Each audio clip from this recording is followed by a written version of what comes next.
Welcome friends, in this video tutorial we will learn how to create inventory info and we will create unit of measure.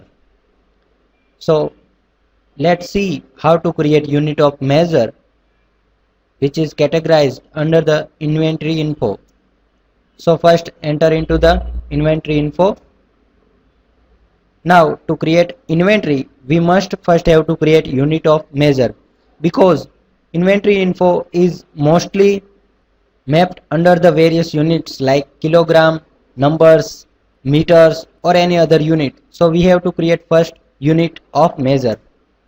So go to under the unit of measure and enter into the create category. Now there are two types of units. One is the compound and second is the simple. So let's first create simple type of unit. In symbol we have to give the symbol of unit. Suppose we are creating unit numbers, then there is a symbol NOS means numbers.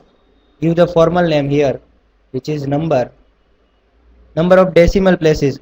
There is no decimal places in number, so we are leaving it 0 and accept.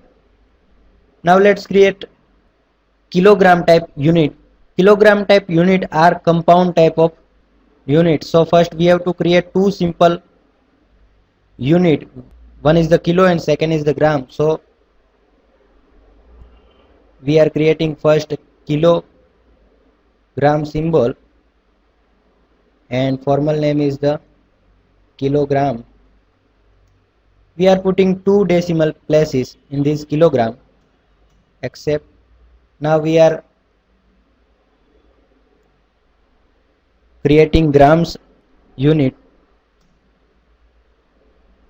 We are putting its symbol to GRMS.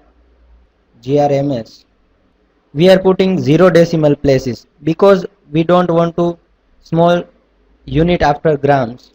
Press yes. Now create compound unit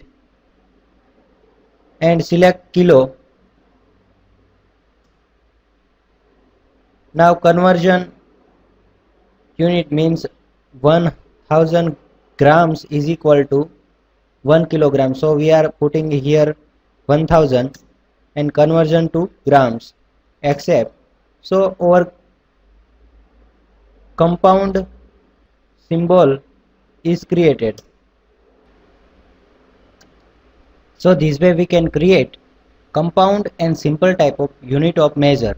Thank you.